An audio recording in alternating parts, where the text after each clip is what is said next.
Prelude No. 1 by Manuel Ponce from his 24 Preludes for classical guitar. Manuel Ponce is a Mexican composer from the 20th century who had the full support of Andres Segovia, and this resulted in a vast array of absolutely wonderful pieces for classical guitar. Lots of sonatas, guitar concerto, these 24 preludes. So if we look at the collection called Obra Completa, this is edited by Miguel Alcázar.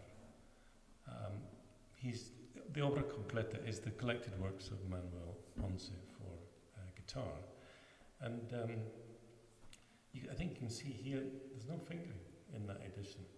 So, I thought I'm going to have to really think about how to finger this. Now, Alcázar provides us with an edition of the 24 Preludes where he has fingered it himself. Let's see here. But there are times where, remember, I'm very interested in John Williams' approach to slow practice, very detailed practice, looking at every little aspect of what we're trying to do, and being very clear in my mind exactly which finger I'm going to use. So, there are times when he doesn't specify. There, for example, 1, 2, 3, 4, fifth bar. I want to play the C with the finger 2, E with finger 1, and then the G is open, right? And the big question is, should the D be an open string or use the fourth finger on the fifth string? Right, so those were the questions that, looking at those two editions, those are the questions I started to ask myself. And MuseScore is your big friend here. If you don't have MuseScore version 4, get it. It's absolutely wonderful. And the whole point about MuseScore 4 is that you can put in all the fingering you want. You don't have to scribble it. I used to have to scribble it on my manuscript with a pencil and then keep changing things and rip the paper. Now with MuseScore I can really work at this and go through. So I decided the bass, that little run down there was all thumb. I'm going to use the pull, I'm going to use P all the way down to the E string, and then I am. So we need to think about a couple of principles, right? I think for me there are two main principles about right hand fingering. One is when we're playing a melody, we want to walk, right? I am, or M-I. If you look at the associated board or the Trinity College of London's books of scales and arpeggios, they always say use I-M or M-A to play the scales. So, I am, right? So if I see a melody, my goal is to use I-M if at all possible. And when I see something like an arpeggio, then I want to use that basic principle that the thumb plays the bass strings and I-M-A play the top three strings. So you might have a simple study, I think it's Giuliani.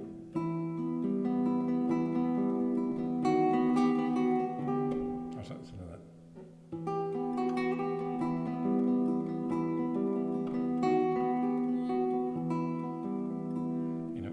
The principle is that I plays the third string, M plays the second string, and A plays the third string. So, following those two rough principles, I tried to decide whether it was melody or whether it was arpeggio.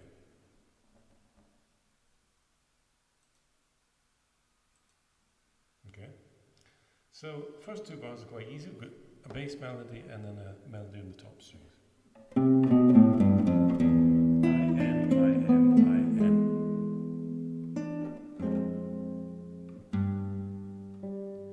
Now, here, where are we?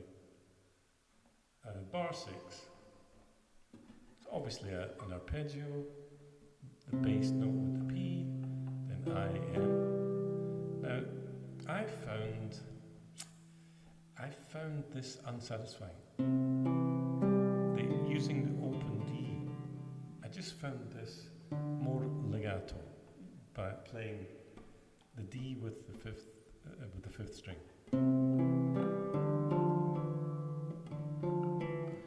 It just made it smoother.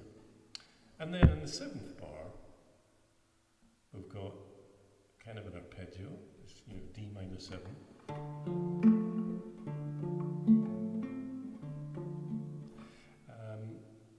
Bar 9 is a clear D major arpeggio, and the fingering is a very easy decision. It's P, I, M, A. Right? As we move through the piece, I think it turns into, there's something very shimmering about this passage here from bar 12.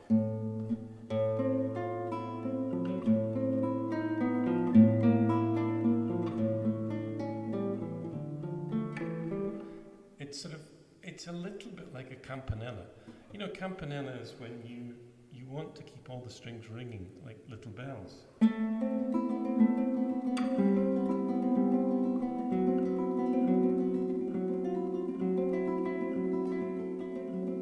Right? You can do a lot just by messing around with your left hand and keeping that shimmering kind of P-I-N.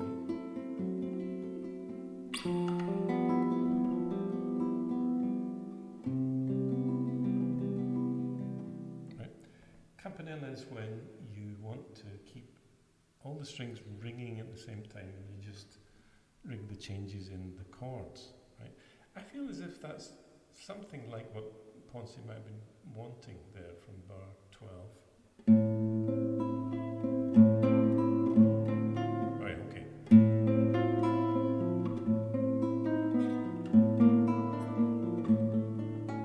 See how we're using that open string all the time and just making changes in the left hand for the strings 2, 3 and 4.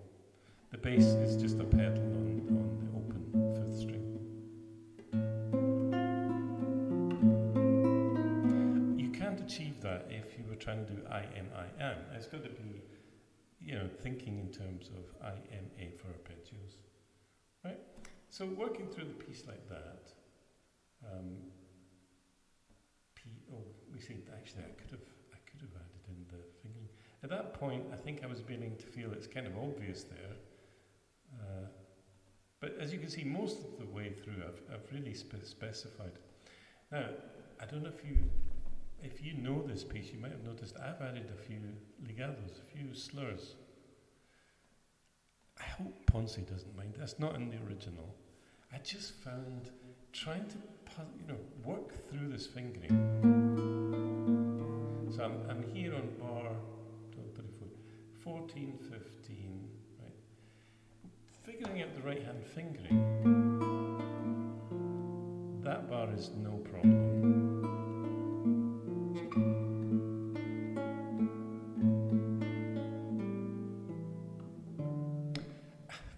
I can't explain, maybe you disagree with me actually. I found sliding this finger 2 down to the A, got me into nice first position. And although that's slightly awkward, that legato, I felt the right hand was smoother. It felt more like that kind of smooth feeling. And then hit that fourth, that D there. Right. Now,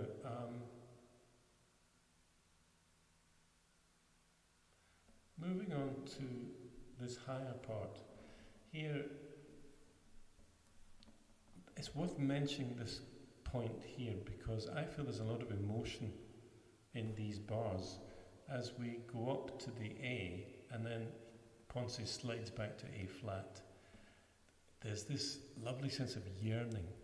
I mean, Ponce wrote some great kind of arrangements of Mexican love songs. I mean, a Mexican love song, you know. There's this longing, this yearning that he's managed to put into those bars. Bars 22, 23 there. The way he drops down to the A flat, right? So let's go from maybe bar 21.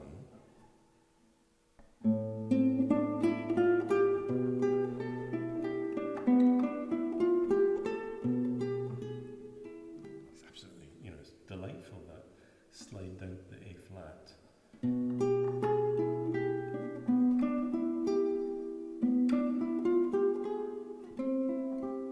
And then somehow he feels that yearning, expresses that yearning, and then kind of just relaxes. Somehow, it's not resolved exactly, but kind of accepted. There's a feeling of acceptance there. I kept finding that when I got too wrapped up in the emotion, it kept technically making little slips and fluffing notes. So your practice, of course, has to be very slow, very careful, making sure that everything is accurate.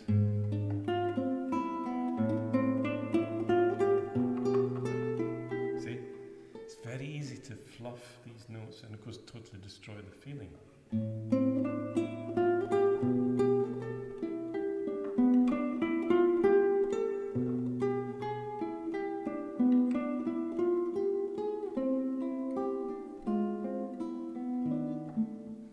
So, I worked through the right hand fingering very carefully, and if you see bar 22, bar 24, I'd stuck to I am. I wanted to make sure that M would be the higher string and I would be the lower string. Right? Let's see if I work that out properly. You see here in bar 22, it's I. It works out perfectly if you start on I, and if you play M first, you've got an awkward cross in the right hand finger. So I found getting the right hand fingering absolutely right there made a big difference. I think that's most of the problems there. When we get to bar 39, when we get to bar 39, I had originally wanted to do a kind of sliding barres to get the F and the C and the E and the B. But listen to that scrapey sound. Alcathar's fingering has... Well, let's have a quick look at Alcatar actually.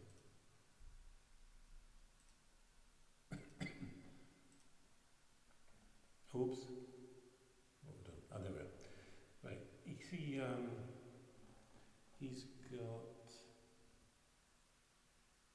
3-2, and the G sharp is played with the 4. So I had to guess that he means the E and the B are played by the barre, the half barre there. It's a little bit awkward, but it means there's no scraping around on those bass, those wound strings, right? So I felt that was more effective to follow Miguel Alcátar, but I've written it out so that I can actually see what I'm doing. I go 3-2 and land that fourth finger on the G sharp with a barre. Maybe you'd prefer to have the full half barre right from the start of the bar.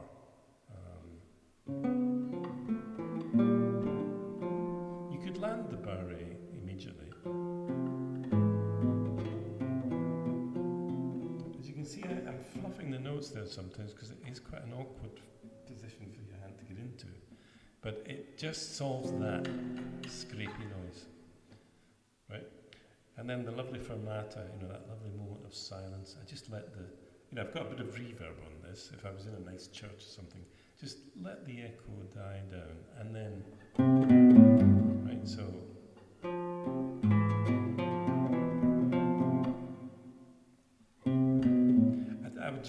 I just make the fermata long enough to let the reverb sort of die down and then go back. It's almost the same as the start. I've changed the fingering a little bit. I think bar 38 is a little easier, just with the open E.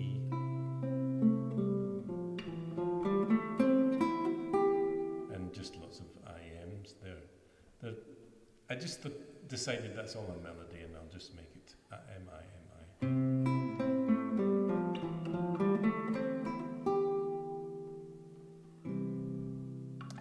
Right, so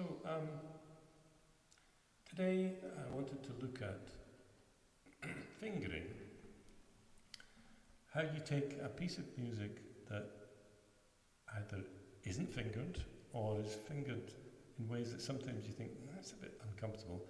Or even if it's well fingered, but you just want to make sure you've decided every single note for both left hand and right hand. You use MuseScore, you work through, you follow the principle of IM for melody and IMA for arpeggios, and just work out the problems as they come up. The overall goal is to have very slow, careful practice where you're really working out exactly how you want to produce a sound. There's one last point about this. Manuel Ponce didn't play the guitar, right? So we have to try to guess that imaginary guitar that was in Ponce's head. And like Rodrigo, because Rodrigo, I think there was a guitarist who said, I can't play this, and Rodrigo says, it's not my problem. I don't know what he said, but something like, it's not my problem. Figure it out, right? So I know there's situations where a composer can write something that really is impossible on the guitar, even for John Williams or David Russell. But it's fascinating to try to try to get past the technical limitations of the guitar and try to make it sound smooth and natural, even though it doesn't fall naturally on your fingers the way one of those old studies by Saur or Giuliani or Carcassi, those studies fall onto your fingers because they're written by guitarists. This doesn't. So working out the fingering and practicing it carefully so that it sounds like the imaginary ideal guitar that was in Ponce's head when he wrote it. So, thank you. I hope you enjoyed that.